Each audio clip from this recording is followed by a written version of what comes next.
57 years later, Star Trek's best, the original series, episode still doesn't get the respect it deserves. When people talk about Star Trek, the original series, the conversation inevitably circles around a handful of iconic episodes. The Trouble with Tribbles, Balance of Terror, Mirror, Mirror, and The City on the Edge of Forever. These are the titles that end up on best of lists, dominate convention discussions, and get endlessly referenced in later Trek shows. But there's one episode, arguably the most thematically daring of the original run, that still doesn't get the full recognition it deserves, even 57 years after it first aired, The Devil in the Dark. Premiering on March 9, 1967, during Star Trek's first season, The Devil in the Dark is often remembered as the one with the rock monster. But reducing it to a rubber-suited creature feature completely misses its brilliance. This is the episode that turned Star Trek from a fun space adventure series into a true science fiction parable, a moral fable about fear, prejudice, and the limits of human empathy. And yet, while critics acknowledge its importance, it's rarely given the same pop cultural reverence as Kirk's mirror universe goatee or the comedic chaos of furry tribbles. It's time to change that. Why, The Devil in the Dark stands apart. The setup is deceptively simple. The crew of the USS Enterprise beams down to a mining colony where workers are being killed by an unknown creature. The miners describe it as a mindless, murderous monster destroying their equipment and leaving behind grotesquely burned corpses. As far as they're concerned, it's an enemy to be exterminated. Kirk initially agrees. His job, after all, is to protect the colony. But Dr. McCoy and Spock suspect there's more to the creature than meets the tricorder. The turning point comes when Spock mind melds with the Horta, learning the shocking truth. It's not a monster at all, but a sentient, intelligent being defending its territory and eggs from human destruction. The miner's monster is a mother protecting her children. This narrative pivot, from hunt to understanding, was radical television in 1967. Instead of celebrating the creature's defeat, the resolution comes through communication, compromise, and empathy. Kirk doesn't destroy the Horta. He brokers peace between two species who started the episode ready to kill each other. Star Trek's first true other story.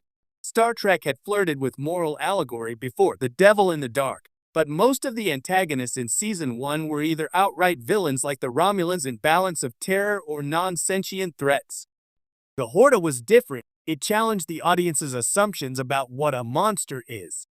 In many ways, this was the first Trek story to fully embody Gene Roddenberry's vision of a future where humanity's greatest strength is its ability to grow beyond fear. The Horta wasn't human, humanoid, or even carbon-based. It looked utterly alien. Yet the moral of the episode was that life in all its forms deserves respect, even when it's strange, even when it's frightening. That concept, seeing the other not as a threat but as a potential partner, would become a defining Star Trek theme for decades. You can see echoes of The Devil in the Dark in the Next Generation's Dharmic, in Deep Space Nine's dealings with the Changelings, and in Voyager's Equinox. But this was the first time the franchise put that philosophy front and center. The unsung brilliance of William Shatner and Leonard Nimoy. Part of why The Devil in the Dark works so well is that it gives us one of the best examples of the Kirk-Spock-McCoy dynamic in the entire series. Kirk starts out pragmatic, almost ruthless, willing to kill the creature if necessary. But he's also open to persuasion and adapts quickly when presented with new evidence.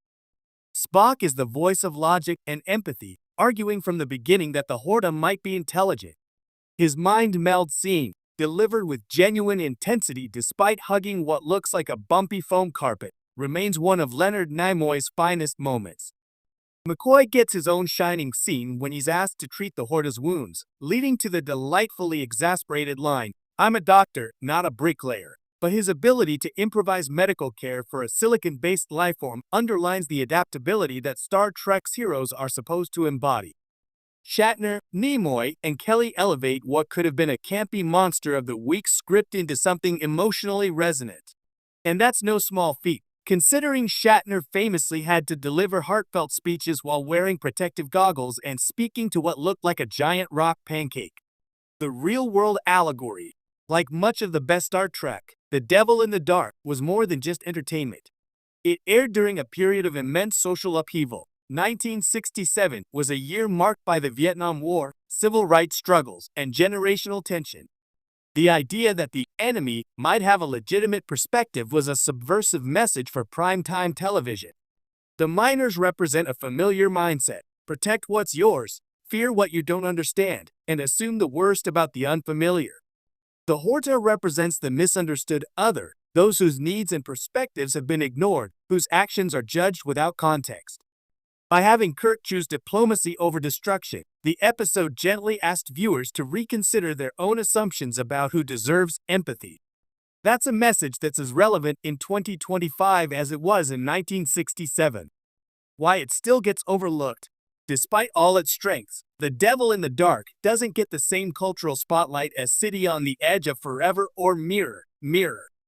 There are a few reasons for that. 1. The costume problem. Let's be honest, the Horta costume, while ingenious for its time, doesn't exactly hold up in HD remasters.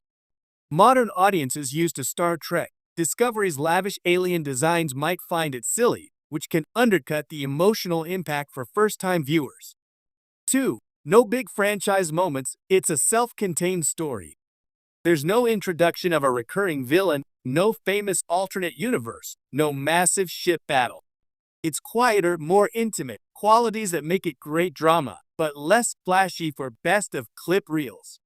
3. The comedy competition. Episodes like The Trouble with Tribbles get a lot of attention because they're endlessly rewatchable, quotable, and lighthearted. The Devil in the Dark asks for emotional engagement, which isn't always what casual viewers are seeking from classic Trek. The episode's lasting influence. While it may not dominate fan polls, The Devil in the Dark has cast a long shadow over the franchise. In universe references, the Horta and Janus 6 are mentioned in later Trek shows, including The Next Generation and Lower Decks. In Strange New Worlds, there are subtle callbacks to the idea of alien misunderstanding and first contact gone wrong that feel spiritually connected to this episode. Sci-fi legacy. Many later science fiction stories owe a debt to its structure. The misunderstood monster, who turns out to be an intelligent being, is now a well-worn trope, but in 1967, it was still fresh territory for television. Moral philosophy. The Federation's commitment to diplomacy and mutual understanding over brute force arguably begins here in earnest. Earlier episodes talked about peace. This one showed what it costs and what it can achieve. Watching it today, if you revisit The Devil in the Dark now, you'll notice a few things that make it surprisingly modern. The pacing is brisk but not rushed. The mystery is engaging, and the moral turn still carries emotional weight, especially in Spock's famous mind meld scene.